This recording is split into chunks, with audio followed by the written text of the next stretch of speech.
اعوذ باللہ من الشیطان الرجیم بسم اللہ الرحمن الرحیم رب اشرح لی صدری ویسر لی امری واحلل عقدۃ من لسانی یفقہوا قولی اللہم ارنا الحق حقا وارزقنا اتباعہ وارنا الباطل باطلا وارزقنا اجتنابہ۔ السلام علیکم ورحمۃ اللہ وبرکاتہ۔ سامعین مکرم، میں ہوں آپ کا میزبان ساجد کشمیری اور آپ دیکھ رہے ہیں کشمیر ٹی وی 008۔ ناظرین مکرم، آج ہم جس کہانی کا دروازہ کھول رہے ہیں وہ صرف اینٹوں، محلوں اور بادشاہوں کی کہانی نہیں، یہ انسان نیت اور انجام کی کہانی ہے۔ سامعین مکرم، اندلیس ایک لفظ، لیکن اس لفظ کے پیچھے 800 سال کی تہذیب، علم، عدل اور پھر ایک لمبی چیخ چھپی ہوئی ہے۔ ذرا آنکھیں بند کیجئے اور خود کو 10ویں صدی کے اندلیس میں لے جائیے۔ یہ رات ہے، کرتبہ کی رات۔ سڑکوں پر اندھیرا نہیں، چراغ جل رہے ہیں، پانی کے فوارے بہہ رہے ہیں، مساجد سے عشاء کی اذان کی بازگشت ہے۔ اسی وقت یورپ کے دوسرے حصوں میں لوگ موم بتی کے بغیر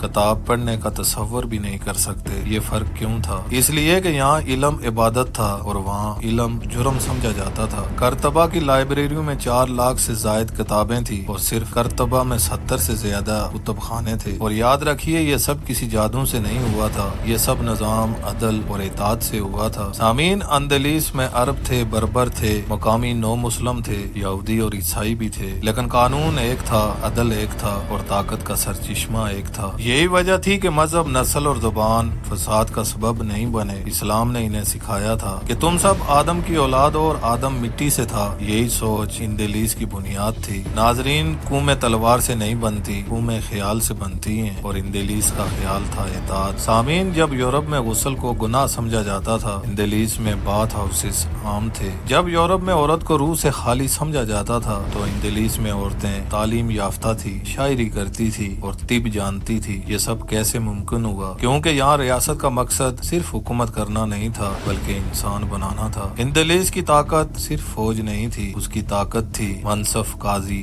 ایماندار منتظم، علم دوست حکمران اور سب سے بڑھ کر خوف خدا۔ یہی وجہ تھی کہ شمال کی عیسائی ریاستیں ہمیشہ دفاعی پوزیشن میں رہی۔ وہ حملہ نہیں کر سکتے تھے، وہ صرف انتظار کر سکتے تھے۔ سامعین، یہاں رکیے، قدرت کا ایک قانون ہے کہ جب نعمت پر شکر کم ہو جائے تو امتحان شروع ہو جاتا ہے۔ اندلیس میں دولت آ گئی، طاقت آ گئی، عظمت آ گئی اور آہستہ آہستہ دلوں میں غرور آنے لگا۔ یہ وہ لمحہ تھا جہاں زوال نے خاموشی سے دروازہ کھٹکھٹایا، لیکن کسی نے دروازہ کھلنے کی آواز نہیں سنی۔ المنصور بن ابی عامر، اندلیس کا وہ نام جس سے دشمن کانپتا تھا۔ اس کے دور میں مسلمان فوجیں 50 سے زائد فتوحات لے کر لوٹی، لیکن ناظرین، یہاں ایک خطرناک بات تھی کہ نظام ایک شخص پر کھڑا تھا، اصولوں پر نہیں۔ تاریخ گواہ ہے کہ جب نظام افراد پر ہو تو فرد کے جانے کے بعد زلزلہ آتا ہے۔ المنصور کے بعد اندلیس ویسا نہیں رہا۔ ظاہری طور پر سب ٹھیک تھا، لیکن اندر دیمک لگ چکی تھی۔ یہ وہ مرحلہ تھا جہاں دشمن باہر سے نہیں، اندر پیدا ہونا تھا، اور یہی وہ نقطہ ہے جہاں سے ہماری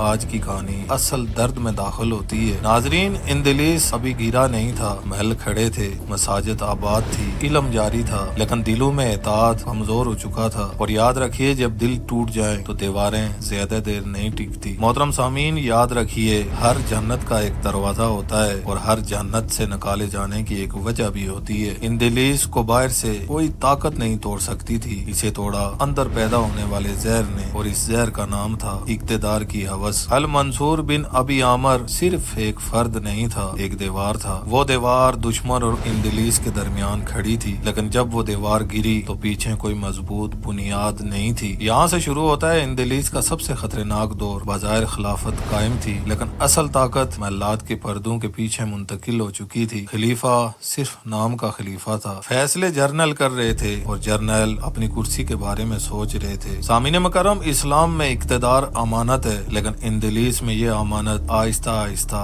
شکار بننے لگی۔ ہر طاقتور شخص یہ سوچنے لگا کہ میں کیوں نہیں۔ سامعین، یہ سوال صرف ایک جملہ نہیں تھا، یہ ایک زہر تھا جو دلوں میں اتر رہا تھا، اور جب اقتدار خدمت کی بجائے غنیمت بن جائے تو فرقوں میں کھنڈر بن جایا کرتی ہیں۔ ناظرین، یہ وہ جنگ نہیں تھی جو میدان میں لڑی جاتی، یہ وہ جنگ تھی جو راتوں کو بند کمروں میں لڑی جاتی ہے، کاغذوں پر دستخط اور زبانوں پر مسکراہٹ، ایک خلیفہ کو ہٹانا، دوسرے کو بٹھانا اور پھر اسے کمزور کرنا، یہ سب امت کے نام پر ہو رہا تھا، لیکن امت یہی نہیں تھی۔ سامعین، اب یہاں ایک اور زہر داخل ہوا۔ عرب کہنے لگے کہ حکومت ہماری میراث ہے، بربر بولے کہ ہم نے تلوار سے زمین لی ہے، اور یہودی اور عیسائی خاموشی سے دیکھ رہے تھے کہ مسلمان اپنی صفیں خود توڑ رہے ہیں۔ محترم سامعین، اسلام کہتا ہے کہ کسی عربی کو اجمی پر اور کسی اجمی کو عربی پر کوئی فضیلت نہیں، لیکن اندلیس میں یہ آیات صرف کتابوں تک محدود ہو گئی۔ فوج کا کام سرحدوں کی حفاظت تھا، لیکن اب فوج دارالحکومت کی طرف دیکھنے لگی۔ ہر جنرل اپنی فوج کے ساتھ طاقت کا مظاہرہ کرنے لگا۔ یہ وہ لمحہ تھا جہاں دشمن نے محسوس کیا کہ انہیں اب باہر سے توڑنے کی ضرورت نہیں۔ ناظرین، تاریخ ہمیشہ بادشاہوں کے نام لکھتی ہے، لیکن قیمت عام آدمی ادا کرتا ہے۔ کسان کے کھیت جلنے لگے، تاجر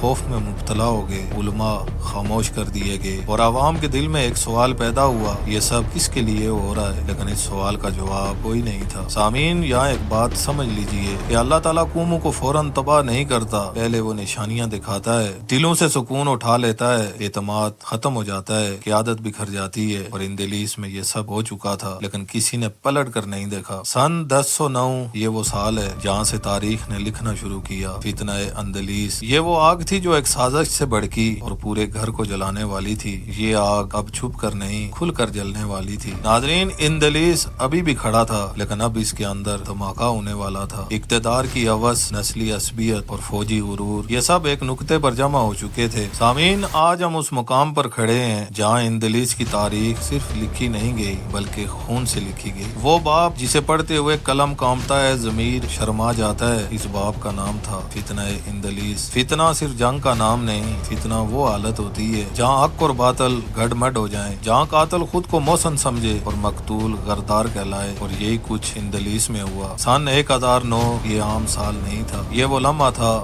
جب محلاتی سازشیں کھل کر سڑکوں پر آ گئیں۔ ایک خلیفہ کو ہٹایا گیا، دوسرا لایا گیا، اور پھر اسے قتل کیا گیا۔ دارالحکومت قرطبہ جو کبھی علم کا مرکز تھا، اب خوف کا شہر بن گیا۔ لوگ صبح گھر سے نکلتے تو شام تک واپس آنے کی ضمانت نہیں ہوتی تھی۔ ناظرین، یہ سب سے دردناک منظر ہے۔ وہ فوج جو کبھی شمال میں عیسائی ریاستوں کے خلاف کھڑی تھی، اب قرطبہ کی گلیوں میں اپنے ہی بھائیوں کی خون کی پیاسی تھی۔ عرب بربر کو کاٹ رہے تھے، بربر عرب کو۔ کوئی قرآن نہیں دیکھ رہا تھا، کوئی قبلہ نہیں دیکھ رہا تھا، صرف ایک چیز دیکھی جا رہی تھی، اور وہ چیز تھی اقتدار۔ سامعین، ذرا اس منظر کو محسوس کیجئے۔ قرطبہ کی لائبریریاں جل رہی ہیں، وہ کتابیں جو صدیوں کی محنت تھی راکھ بن رہی ہیں، وہ علم جس کے لیے یورپ اندلیس کی طرف دیکھتا تھا آگ میں جھونک دیا گیا، اور یہ سب دشمن نے نہیں کیا، یہ سب اپنوں نے کیا۔ سامعین، اسلام نے نسل کو توڑا تھا، اندلیس نے نسل کو زندہ کر لیا۔ عرب کہنے لگے کہ حکومت ہماری ہے، بربر بولے ہم تلوار والے ہیں۔ یہ جملے صرف الفاظ نہیں تھے، یہ اسلام کی روح پر خنجر تھے، اور جب اسلام کی روح کمزور ہو جائے تو جسم زیادہ دیر زندہ نہیں رہتا۔ ناظرین، فتنوں میں سب سے زیادہ قربانی عوام دیتی ہے۔ کسانوں کے کھیت فوجیوں کے بوجھ تلے آ گئے، ماں نے بیٹا کھویا، بیوی نے شوہر، اور حکمران وہ تخت کے نقشے بنا رہے تھے۔ یہ وہ لمحہ تھا جہاں اللہ کی مدد روک لی گئی۔ سامعین، شمال میں عیسائی ریاستیں یہ سب دیکھ رہی تھی، وہ نہ لڑی نہ بولی، بس انتظار کیا، کیونکہ وہ جانتی تھی کہ یہ خود ہی خود کو ختم کر لیں گے۔ تاریخ گواہ ہے کہ جب دشمن انتظار کرنے لگے تو سمجھ لیجئے قوم خود کو مار رہی ہے۔ 22 سال کی خانہ جنگی کے بعد 1031 آیا،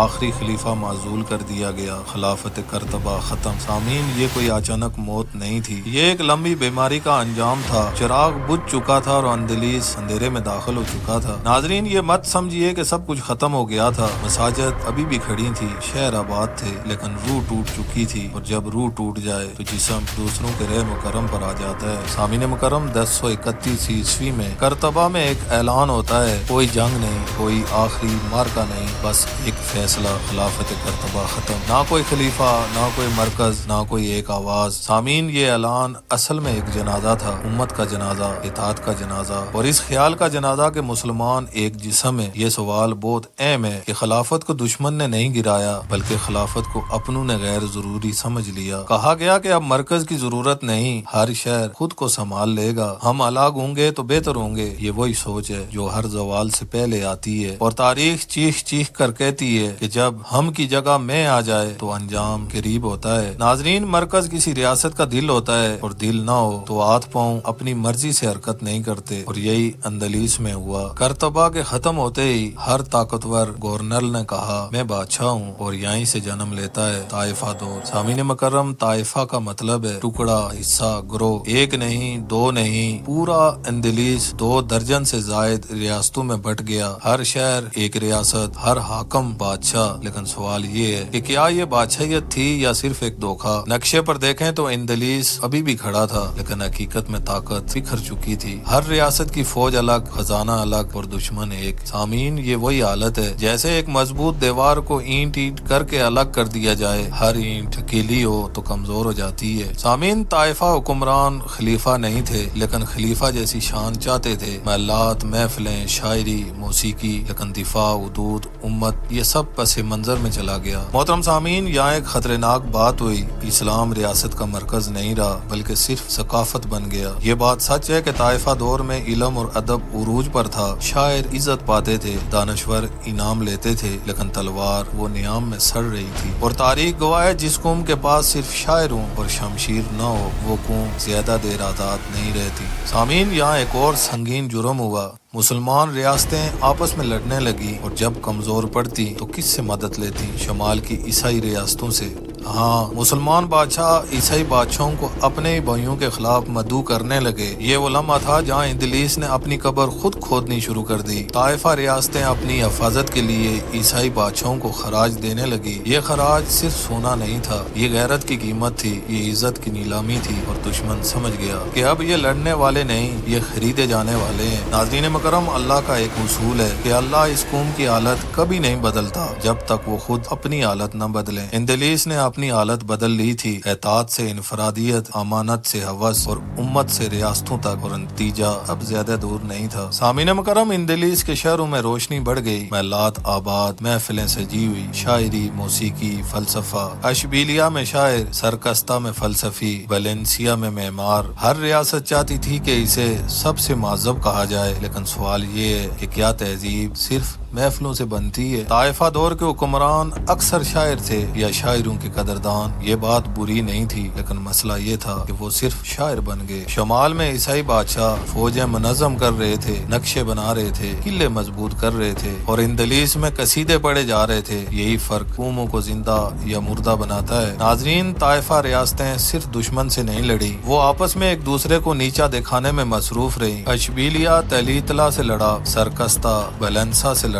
یہ جنگیں زمین کی نہیں تھی، یہ انا کے لیے تھی، اور انا ہمیشہ تباہی لاتی ہے۔ سامعین مکرم، یہاں تاریخ کا سب سے سیاہ باب کھلتا ہے۔ جب کوئی طائفہ ریاست کمزور پڑتی تو وہ کس سے مدد مانگتی؟ اپنے مسلمان بھائی سے نہیں، بلکہ شمال کے عیسائی بادشاہ سے۔ یہ مدد مفت نہیں تھی، اس کی قیمت تھی خراج۔ سامعین، خراج کا مطلب صرف سکہ نہیں تھا، خراج کا مطلب ہے اپنی خود مختاری دشمن کے قدموں میں رکھ دینا۔ طائفہ ریاستیں خراج دینے لگی تو دشمن کو ایک بات سمجھ آ گئی کہ یہ اب لڑیں گے نہیں، یہ قیمت ادا کریں گے، اور جو قوم قیمت ادا کرنے لگے وہ ایک دن خود قیمت بن جاتی ہے۔ ناظرین مکرم، یہ بات انصاف کے ساتھ کہنی چاہیے کہ طائفہ دور میں علم واقعی عروج پر تھا، فلکیات، طب، فلسفہ سب آگے بڑھا، لیکن علم جب حفاظت سے خالی ہو جائے تو کتابیں جلتی ہیں، اور یہی آگے ہونے والا تھا۔ سامعین، یہاں ایک اصول یاد رکھیے کہ اللہ کی مدد اکثریت سے نہیں آتی، وہ اخلاص سے آتی ہے، اور طائفہ میں اخلاص کمزور ہو چکا تھا۔ ہر ریاست اپنی بقا سوچ رہی تھی، امت کی نہیں۔ ناظرین، یہ دور زیادہ دیر نہیں چل سکا، کیونکہ دشمن دروازے پر تھا، اور دروازہ اندر سے کھلا ہوا تھا۔ سامعین مکرم، سن 1085 عیسوی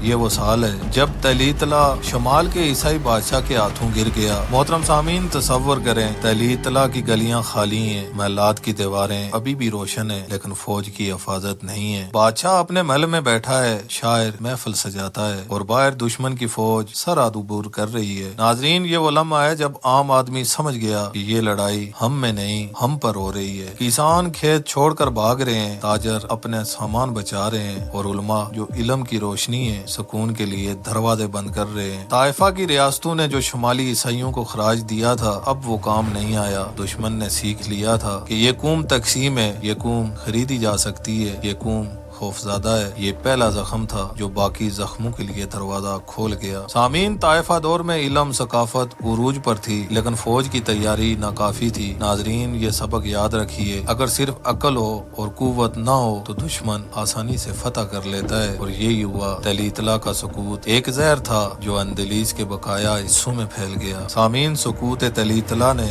صرف زمین نہیں لی بلکہ دل بھی توڑ دیے۔ مسلمان حکمرانوں کی ہمت ٹوٹ گئی، عوام میں خوف بڑھ گیا، دشمن کی ہمت بڑھی۔ یہ وہ لمحہ تھا جہاں اندر سے بکھرے ہوئے حصے ظاہر میں کمزور نظر آنے لگے۔ سامعین مکرم، سقوط تلیطلا کے بعد باقی ریاستیں ایک ایک کر کے شمالی عیسائیوں کے ہاتھوں گرنے لگی۔ سرکستہ، ویلنسیا، اشبیلیا اور بطلیوس، ہر شہر جو کبھی علم، عدل اور خوشحالی کا مرکز تھا اب دشمن کی چھاؤں میں تھا۔ سامعین، یہ کوئی اچانک زوال نہیں تھا، یہ تو کئی دہائیوں کی اندرونی فساد، اقتدار کی ہوس اور اعتاد کے فنگدان کا نتیجہ تھا۔ ناظرین مکرم، ان طائفہ حکمرانوں کی شان بظاہر بلند تھی، شاعری، محفلیں، فنون، موسیقی، لیکن حقیقت یہ تھی کہ ان کے پاس طاقت نہیں تھی، ان کے پاس اطاعت نہیں تھا، اور وہ امت کے لیے نہیں بلکہ اپنی انا کے لیے جیتے تھے۔ سامعین، یہ وہ لمحہ تھا جب اندر سے کمزور جسم ظاہر میں بھی زمین پر گر گیا، لیکن سامعین، یہاں ایک روشن پہلو بھی تھا۔ اشبیلیا میں شعر و ادب قائم رہا، کرتبہ کی مسجدیں اور لائبریریاں ابھی کچھ عرصے تک جیتی رہی۔ یہ دکھاتا ہے کہ علم ہمیشہ زندہ رہتا ہے، لیکن صرف علم کافی نہیں، طاقت اور اطاعت کے بغیر علم بھی خود کو محفوظ نہیں رکھ سکتا۔ سامعین، ذرا سوچئے کہ اندلیس ہمیں آج کیا سکھاتا ہے۔ ایک یہ کہ بکھرنے سے کمزوری آتی ہے، اقتدار امانت ہے، یہ غنیمت یا طاقت نہیں، اور اندرونی فساد سب سے خطرناک دشمن ہے۔ سامعین، خارجی عملات تب آسان ہوتا ہے جب قوم پہلے خود ہی ٹوٹ چکی ہو۔ سامعین، یہ سبق صرف تاریخ کا نہیں، یہ آج کی امت کے لیے بھی لازمی ہے۔ محترم سامعین، اندلیس کی زمین ابھی بھی ہمیں